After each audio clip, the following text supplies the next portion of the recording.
Assalamualaikum warahmatullahi wabarakatuh. Selamat pagi semuanya. Baik, sebelum kita mulai pembelajaran hari ini, alangkah baiknya kita berdoa terlebih dahulu. Berdoa dimulai, berdoa selesai. Sebelum kita mulai pembelajaran hari ini, ada baiknya kita Bapak mau mengabsen dahulu ya. Yang pertama ada Roni, Rahmat, Rudi, Ronald. Baik, semuanya hadir ya. Semuanya hadir, mari kita mulai pembelajaran hari ini mengenai tentang teks berita. Di sini ada yang sudah tahu teks berita atau belum? Baik berupa pengertian ataupun contohnya. Baik, Bapak akan menjelaskan tentang pengertian teks berita terlebih dahulu untuk dasar pembelajaran kita hari ini. Pengertian teks berita itu sendiri, teks berita berisi tentang segala peristiwa yang terjadi di dunia ini yang disebarkan melalui media massa baik radio, televisi, ataupun internet dan situs web lainnya. Teks berita berisi fakta, tetapi tidak semua fakta dijadikan berita. Jadi semua fakta di dunia ini bisa dijadikan sebuah berita, tapi ada juga yang tidak bisa dijadikan berita. Lebih ke seperti peristiwa, berita di lalu lintas, atau berita di pemerintahan, ataupun yang lainnya. Dari teks berita kita akan mendapat informasi-informasi penting yang bisa menambah wawasan apabila rajin membaca teks berita, sehingga dapat menjadikan kita berpikir secara kreatif, kritis, dan efektif terhadap suatu hal. Suatu peristiwa dapat bertahan selama beberapa jam, hari, bahkan hingga tahun, tergantung seberapa hangat berita tersebut diperbincangkan oleh orang-orang. Baik, ada yang sudah paham mengenai teks berita? Kalau begitu Bapak lanjut ya ke struktur teks berita. Umumnya teks berita mempunyai struktur tertentu, begitu pula dengan teks berita. Teks ini punya 3 struktur yang saling berhubungan yang kemudian membentuk teks ini secara utuh. Jadi teks berita itu terdiri dari 3 struktur. Yang pertama ada orientasi berita. Orientasi berita yaitu berisi tentang pembukaan dari peristiwa yang diberitakan teks tersebut. Jadi dapat disimpulkan terdapat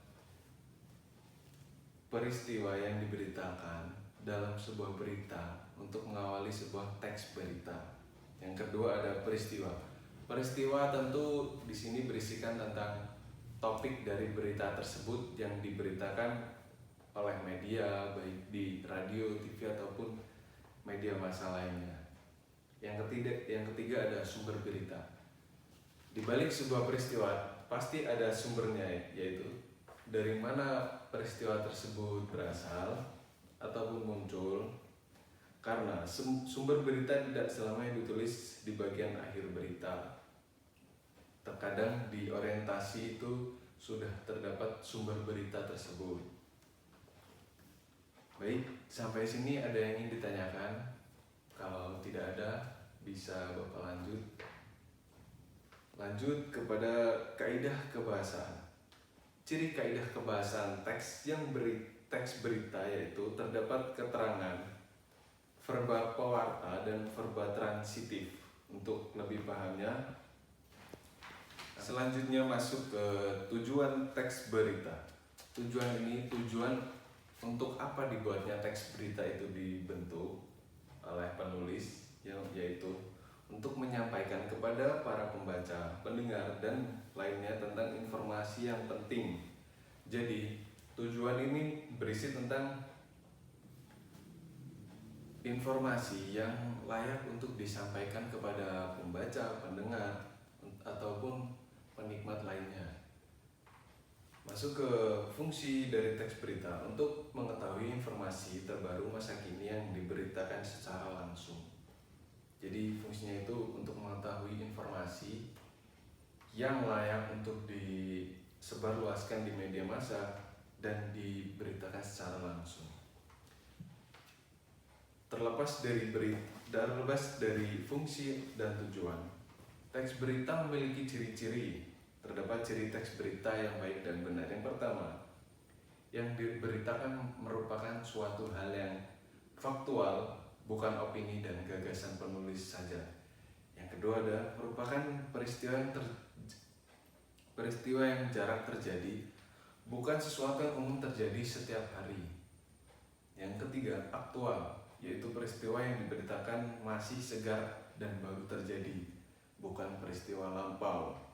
Yang keempat data yang disajikan sesuai dengan peristiwa asli, tidak ada rekayasa ataupun manipulasi.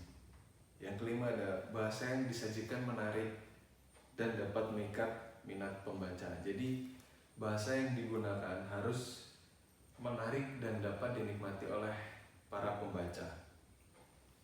Selanjutnya, data yang diberitakan lengkap, khususnya data penting.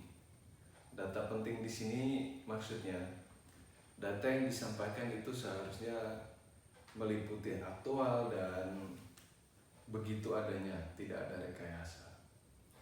Selanjutnya ada waktu dan tempat. Peristiwa harus jelas, bersifat objektif, lalu peristiwa berurutan. Kalimat yang digunakan singkat, padat, dan jelas. Selanjutnya, Bapak akan memberikan contoh teks berita. Contoh teks berita sebagai berikut. Kereta anjlok dengan nomor KA 2473, rute Manggarai Bukit Duri terjadi di antara stasiun Manggarai, Sudirman, Rabu, tanggal 20 Februari 2021, sekitar pukul 13.00. Nah, baik. Barusan yang Bapak bacakan adalah isi dari sebuah orientasi, tetapi juga ada peristiwa dan sumber berita. Kereta relasi Bogor ke Tanah Abang dan Jatinegara dan sebaliknya untuk sementara waktu tidak dapat dilakukan dikarenakannya terjadinya kecelakaan atau kereta anjlok di rute Manggarai. Bagi pengguna jasa yang tidak dapat menunggu dapat melakukan pengambilan tiket pada lokasi stasiun dan diimbau untuk menggunakan moda transportasi lain, kata Humas PT KCJ Eva Koirunisa melalui keterangan tertulis yang diterima liputan6.com. Jadi liputan6.com merupakan sumber dari berita. Dan rute Manggarai Bukit Duri terjadi di antara stasiun Manggarai Sudirman merupakan tempat terjadinya peristiwa. Baik, semuanya sudah memahami apa itu teks berita beserta contoh-contohnya. Apabila sudah bisa memahami, Bapak meminta untuk setiap anak membuat contoh dari teks berita, baik dari berita televisi ataupun koran ataupun radio. Nanti dituliskan dan dikumpulkan sebagai pengganti tugas besok di pertemuan selanjutnya. Baik, ada yang ditanyakan? Kalau tidak ada, Bapak tutup. Sekian. Assalamualaikum warahmatullahi wabarakatuh. Terima kasih semuanya.